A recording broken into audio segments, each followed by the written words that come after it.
Matt Montana here, Mont TV movie reviews, and tonight, Halloween ends.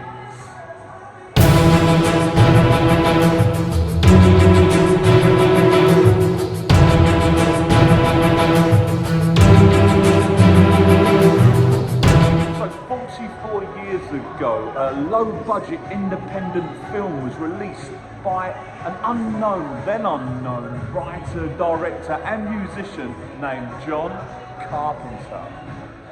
The movie would go on to become one of the highest grossing movies of the year. It would become culturally ingrained within us and would also spawn a new template in how to make the horror movie.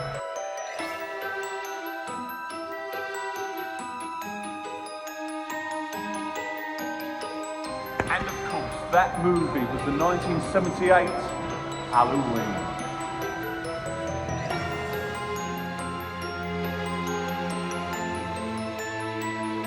Whilst creating the ultimate horror icon in Michael Myers, the franchise has actually gone on to spawn 11 sequels, remakes and God knows what else. But then in 2018 it was announced that a brand new trilogy coming direct from the original 1978 classic would be released.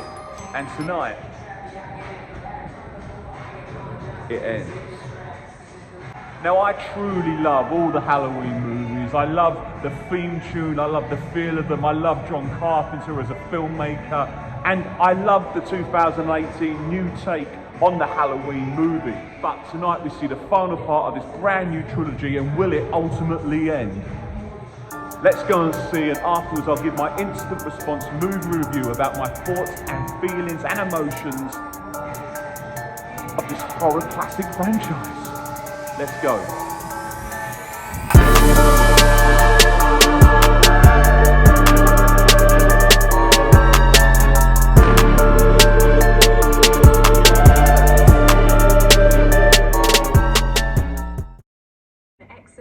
Then a few drinks with friends. This is going to be interesting. I'm completely by myself in the cinema to watch Michael Myers on the big screen. Southwestern Railway. Spread This could be majorly eerie.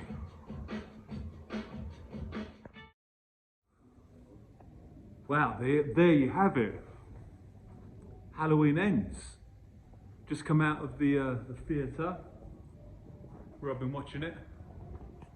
And I mean, it's always good to return to Haddonfield. It's always good to see Michael Myers. It's always good. Jesus, he's everywhere. He's actually everywhere. He is everywhere. It is great to see these characters, Laurie, Strode, back on screen. And this sort of retake of Halloween, yeah, from the 2018 version, which is obviously a direct sequel from the original 78. That's what they're telling us anyway. He's everywhere, man. Michael's everywhere. So yes, lovely Laurie, marvellous Michael. Yeah, so since this 2018 version's come out, and I really enjoyed that one. Because I felt that what you got to see was, well, you got to see Michael without his mask and a little bit of him.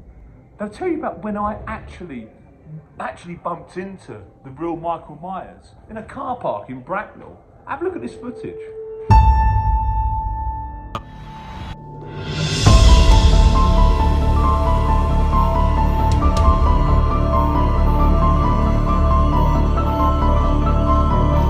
So I really liked the 2018 Halloween. Halloween Kills. Again, I did enjoy it, but it wasn't quite as good as that first new sequel. And so now we come to this the climax, the final part of this trilogy, this new trilogy. Halloween ends, and I've got to say fair play to them, because they've gone for a different kind of take on it. They really have. And you know what it reminds me of? You know, the original Halloween 2, and then they did that really weird left field Halloween, the season of the witch. It sort of reminded me in that kind of way they've gone for something completely different, even though Michael Myers obviously is in it, whereas he isn't in the Season of the Witch. But they have actually gone for something completely different, I feel. And I've got to say fair play to them for that. There's a great opening sequence. There's an absolutely brilliant opening sequence, which sets the tone. And even though it's not perfect by any stretch of the imagination, but what was it ever going to be? And I know I've read a lot of kind of reviews and a lot of takes on it where they're quite disappointed, but I enjoyed it. I did enjoy it. I mean, like I say, I always enjoy going back to Haddonfield. I always like going and revisiting these characters and seeing where they've come to and where they are. And I enjoyed it again here today. Yeah, the big screen with Michael Myers is always a good one. And I was actually in the cinema on my own. And to be perfectly honest, it really, it was actually quite scary. It really was. I mean, it's the scariest music, the scariest musical score ever for any film. And when that kicks in, all around you, and the lights are down, and there's a few jumps, and Michael Myers is on that big screen, and I'm on my own in the cinema, I just kept thinking someone was going to tap me on my shoulder or something like that, like scared the, what out of me. But they didn't, thank God. Right, I tell you guys, I'm going to give Halloween Ends an official Mont TV instant response movie review score out of 5 of 3 stars. And what we're going to do now is we're going to get to my car and just give a little bit of an extra, which I haven't done for a while, the old drive time. Catch you in a moment. Hey guys, welcome to Drive Time. Yes, it's back by popular demand, that part of the show where I get in my car and just discuss further my thoughts and my initial feelings from watching the film that I've just seen in the cinema. Funny thing is, well, it is actually Halloween today as well, so it does feel, I've come out and it's now dark and leaves are on the floor and on the ground, the brown leaves, and it does sort of feel like Haddonfield. There's a little bit of rain in the air. And every time I see someone walking along the street, I actually think it's Michael Myers. So it certainly had a bit of an effect on me, I must admit.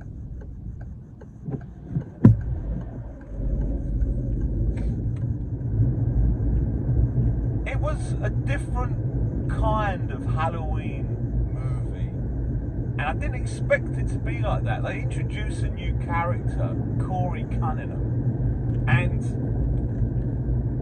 no Halloween movie's been like that before. So it had elements of Scream in it, which will have, because Halloween has influenced Scream majorly, and in a weird way it sort of influenced it back with a little take on it. And also it reminded me of Christine. Like there's a bullying aspect to it. And it reminded me a little bit of Christine, and the new kid, Corey Cunningham. I was waiting for Corey Cunningham, I was like, oh wow, and then it's Arnold Cunningham in Christine, isn't it? And there's like a sort of dump car kind of garage scene, which really did remind me of Christine as well. So that was quite cool. I love Jamie Lee Curtis. That's just all I want to say about that. Yes, I've got a funny feeling that some people are going to be disappointed, some people are going to love it. I'm sort of in the middle, because there was a moment in time where I found the movie dragging a bit. There wasn't a lot of Michael Myers. We're this new kid. Although they're trying to sort of understand what's under the mask in a way. They're trying to sort of understand why someone is like, is it evil? Are you evil? Are you born evil? Is evil within you? What kind of different evils are there? And weirdly, I've just last night finished watching Dharma on Netflix, where that's based on a true story, and that's very much about, am I born evil, or utterly evil. So after watching that last night for the final episode, all 10 episodes, it was unusual to go to the cinema and then watch it sort of play out again on the big screen, but in the form of Michael Myers. That was quite cool, actually. There is a fascination, isn't there? I said about the 2018 Halloween, where you saw that wonderful scene where the journalists go to the prison when they see Michael Myers like standing out in that square in his white suit, and you see him from behind without his mask, you know, technically for the first time, and you do actually sort of see him. I love that scene, and I love that thought of seeing Michael Myers' face. And again, in this film, you know, you do get to see his face a bit, and I just love that. I just love seeing Nick Castle's face, you know. I don't want to give too much away for those of you who haven't seen it, and I've actually done really well not to find out like who dies in the end, or if there is death in the end, or if it's going to continuation, or if it really is Halloween Ends. And I'm not going to give anything else away in that matter, other than to say I was actually quite satisfied with the ending. I know some people haven't been. Some people sort of said it sort of trickled out, but I liked it. And I liked the way this latest trilogy has played out, and especially in Halloween Kills, when there was a real sense of the community of Haddonfield finally having enough and all coming together to try and kill Michael Myers. There was, and this is not giving anything away, there was again a sort of sense of the community being so, you know, dismantled and broken by the history of Michael Myers, that actually them sort of coming together at the end, seeing them together was quite gorgeous. Yes, I've given it 3 stars out of 5, guys. A Mont TV movie review, and check it out.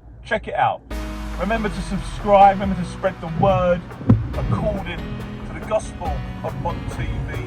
And remember, I may not be out there as much as I used to, but Mont TV is always here. It will never die. And again, guys, thank you.